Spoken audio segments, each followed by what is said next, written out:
I just got back a bunch of comics that I had pressed and cleaned. If you want to see how I did, stay tuned for the video.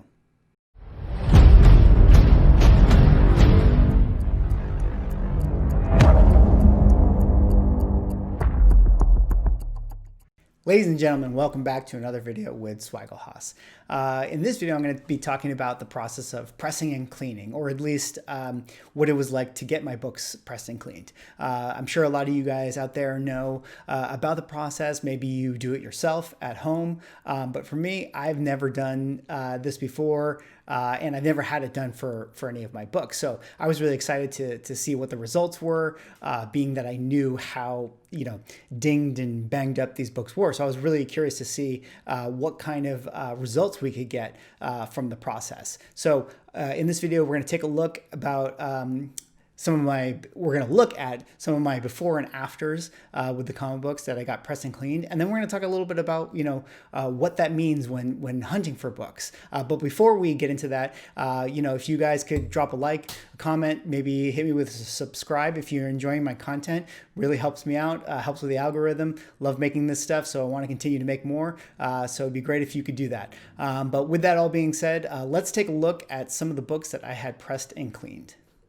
All right, so here's the stack of books that I've recently had pressed and cleaned, and I just kind of want to show you guys what the results were. I'll try to put some side-by-side photos of what it looked like before, and this might help you get a good idea of what is possible, with some of the old beat-up comics that you have in terms of how much they can be restored or how much better they can look. So this first one here, Marvel Team Up number 65, this is the first Captain Britain in US Comics. The cover, when I originally sent it in, actually looked pretty good. And this one, it does look a little shinier, it's a little flatter, but really what I want to show is, as the big turnaround here, is the back. So if you look here, you can see this is so much cleaner now.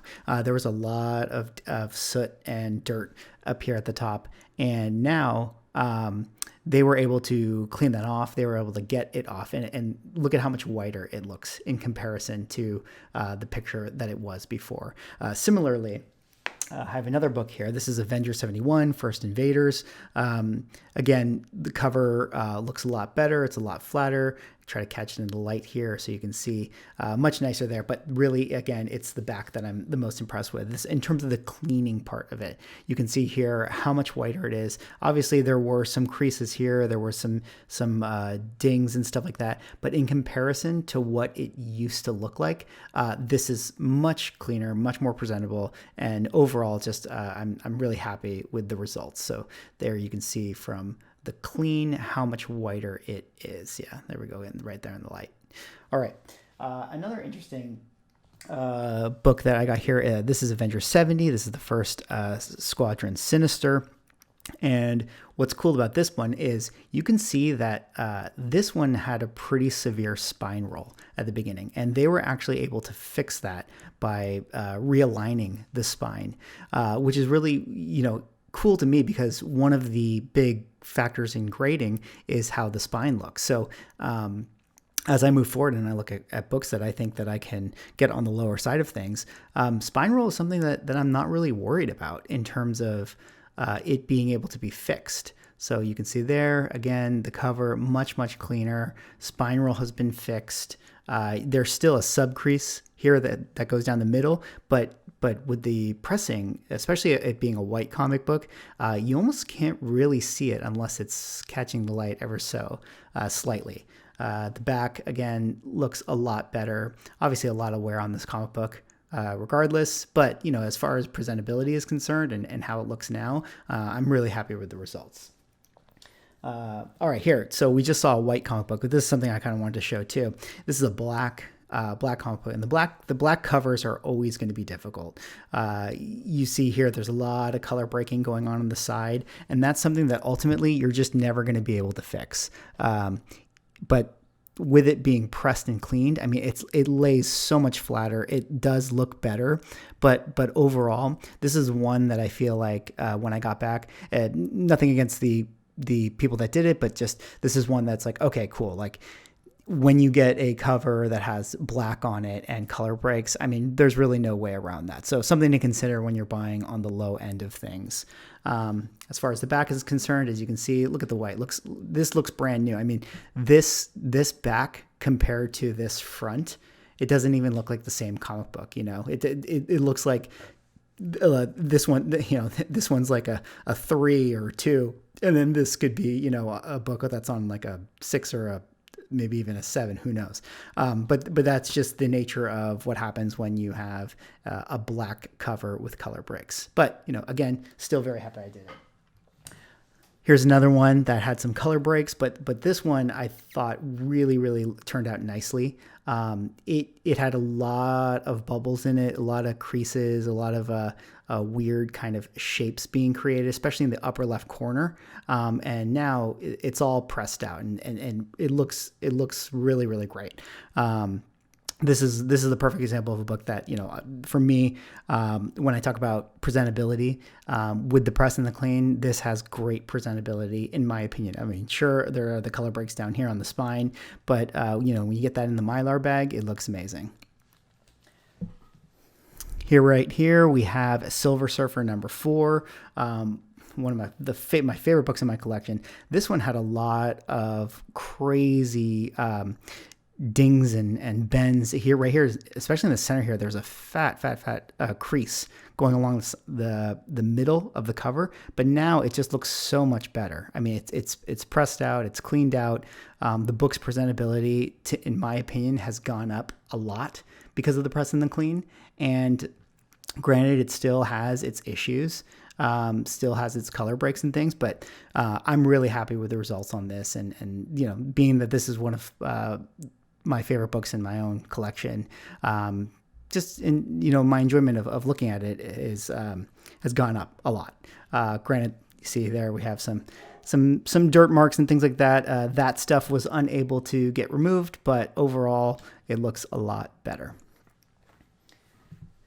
And then the last one I wanted to share with you here was Journey into Mystery 109. This one I found for pretty cheap, and this is one I wanted to talk about lastly with the press and the clean. This one is really beat up. I mean, we're talking, this was a very fragile book. It's got a cut up there, and on the back here, this right here, someone had actually taped this before. It had a big tape lining on the side here. I don't want to lift it, but just needless to say, this is actually a rip. But it was, I took off the tape manually. I performed surgery on it, and they did the press and clean. And this is one that I feel like the cover feels a little bit looser than it used to be. So it could be that in the pressing and the cleaning, it did suffer a little bit of damage in terms of its stability as a comic book.